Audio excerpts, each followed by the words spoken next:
Deuxième séquence d'histoire de la classe de troisième consacrée aux conséquences de la Première Guerre mondiale, épisode 2.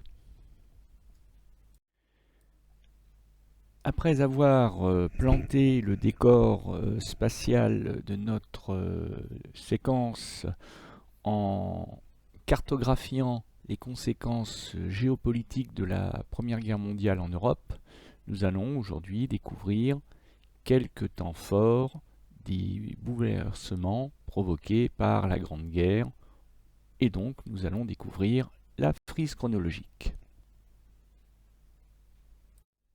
Grand B, les bouleversements de la Grande Guerre, les temps forts, et nous allons nous demander tout particulièrement quelles sont les principales ruptures chronologiques, c'est-à-dire les événements décisifs qui changent la face du monde et de l'Europe à l'issue du premier conflit mondial.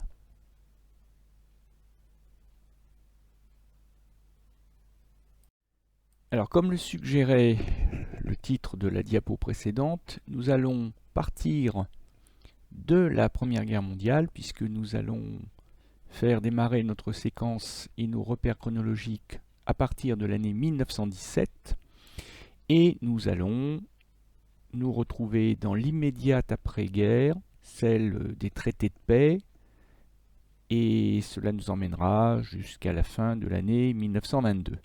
Donc c'est une période d'un peu plus de 5 ans qui s'ouvre devant nous, et qui est une période marquée par d'importants troubles révolutionnaires, autrement dit le retour de la paix, c'est-à-dire la fin de la Première Guerre mondiale, et les traités de paix n'ont pas empêché, bien au contraire, de nombreux soubresauts, de nombreux troubles, de nombreux conflits, même guerre civile en particulier, comme nous avons eu l'occasion de le voir quand nous avons fait la carte la dernière fois.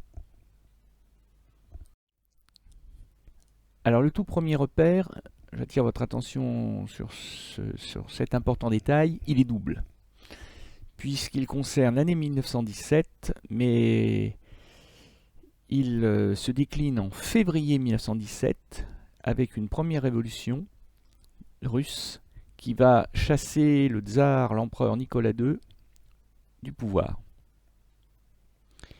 Et cette première révolution de 1917 va avoir certes des conséquences, mais elle va être moins décisive, moins marquante que la seconde révolution russe de l'année 1917, puisqu'en octobre, cette fois-ci, c'est la révolution bolchevique, celle qui porte le révolutionnaire Lénine au pouvoir.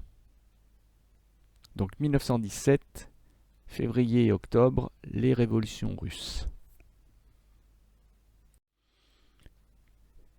Une date que vous devez d'ores et déjà connaître et qui justifie le fait que le 11 novembre soit férié, que vous n'alliez pas au collège ce jour-là.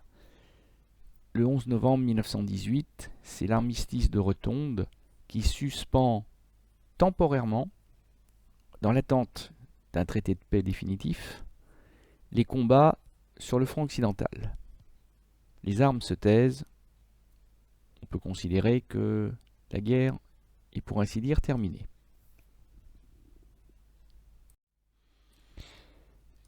Alors que va commencer la négociation entre alliés qui va conduire à la signature du traité de paix de Versailles et donc à la fin définitive de la guerre entre l'Allemagne et ses ennemis, éclate en Allemagne une révolution qui va déboucher sur une guerre civile, courte mais intensive, marquée en janvier 1919 par la semaine sanglante de Berlin, au cours de laquelle les révolutionnaires bolcheviques allemands, qu'on appelle là-bas les spartakistes, vont être impitoyablement écrasés par l'armée en particulier.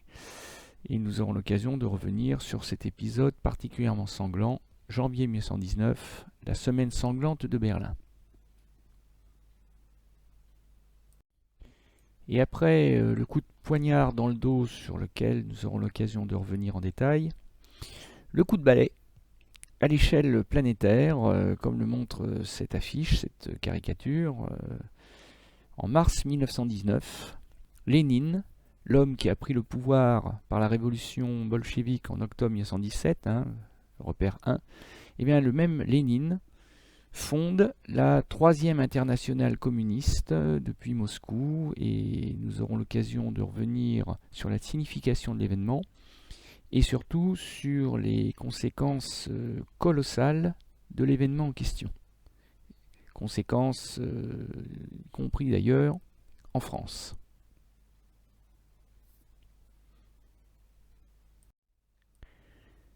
Cinquième repère, c'est la conséquence logique du deuxième repère de notre frise chronologique, c'est la conséquence logique de l'armistice de Rotonde du 11 novembre 1918, qui ne mettait en place qu'une trêve temporaire des hostilités.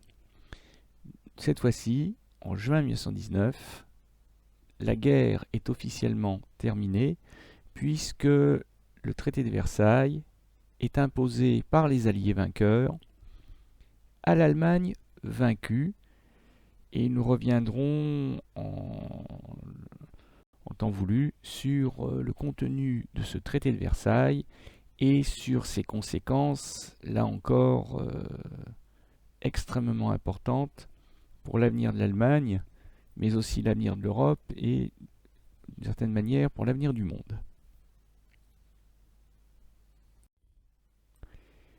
Dernier repère qui nous emmène dans l'après-guerre, après la signature des différents traités de paix séparés imposés par les vainqueurs aux vaincus, à l'image du traité de Versailles. Nous sommes en octobre 1922, nous sommes en Italie, et au cours d'un événement qui finalement ne débouchera pas sur un bain de sang, mais qui aurait pu annoncer une guerre civile à l'italienne, Benito Mussolini et ses chemises noires s'emparent du pouvoir à la faveur de la célèbre marche sur Rome, sur laquelle nous reviendrons, et c'en est bien fini des espoirs des révolutionnaires italiens, puisque Mussolini va écraser toute velléité de révolution et mettre en place une dictature d'un type nouveau, qui fera l'étude de la prochaine séquence d'histoire, une dictature de type fasciste, qui se révélera surtout être une dictature de type totalitaire. Mais nous y reviendrons le moment venu. Le premier personnage de notre galerie d'acteurs majeurs, d'acteurs clés de la séquence est un homme, c'est un Français. Il s'appelle Georges Clemenceau. Il devient président du Conseil, c'est-à-dire chef du gouvernement, Premier ministre en 1917, au moment où la France se débat dans une situation très très inconfortable et risque de perdre la guerre. Celui qu'on surnommait le Tigre, et qui est un vieux tigre, puisqu'en 1917, il a quand même 76 ans, un âge vénérable que beaucoup d'hommes n'atteignaient pas à l'époque, eh bien le vieux tigre va se transformer en père la victoire, puisque c'est lui qui va conduire la France à la victoire de 1918, et à ce titre, il va présider le traité de Versailles imposé à l'Allemagne.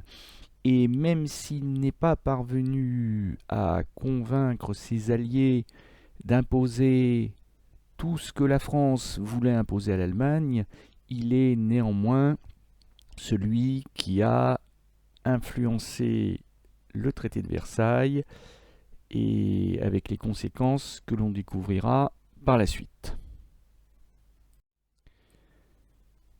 Lénine, ça c'est son nom de guerre, de révolutionnaire russe, Vladimir Ilitch Ulyanov, de son vrai nom de l'état civil. Lénine, c'est véritablement le grand acteur majeur de la fin de la Première Guerre mondiale et de l'immédiate après-guerre, puisqu'il va mettre en place une dictature bolchevique, ou marxiste, ou communiste, si vous préférez, en Russie. Ça, c'est grâce à la révolution d'octobre 1917. Et par la suite, eh bien, il va triompher de la guerre civile russe, consécutive à sa prise du pouvoir. Il va mettre en place ce qu'on appellera le communisme de guerre, que nous découvrirons le moment venu. Et il va aussi fonder l'Union soviétique, l'URSS, tout en préparant la révolution, cette fois-ci à l'échelle mondiale, planétaire, avec la fondation de cette troisième internationale communiste que j'ai évoquée il n'y a pas longtemps là, et que nous reverrons aussi en détail le moment venu. Bref, c'est véritablement l'homme orchestre de tous les désordres de la fin de la guerre et de l'immédiate après Première Guerre mondiale. Alors, il n'y a pas que des personnalités russes dans notre séquence, il n'y a pas non plus que des hommes. C'est l'occasion de faire une place à une femme au destin tragique, Rosa Luxembourg, une révolutionnaire allemande, une disciple de Lénine, qui a pris la révolution d'octobre 1917, la révolution bolchevique pour modèle, qui va essayer de mettre en place le même type de révolution dans l'Allemagne vaincue de 1918 et qui le paiera de sa vie, puisque chef des spartakistes, eh bien, elle sera assassinée comme la grande majorité des spartakistes lors de la fameuse semaine sanglante de Berlin de janvier 1919. Et le fait d'avoir été une femme ne l'aura protégée en aucune manière des balles de ces assassins.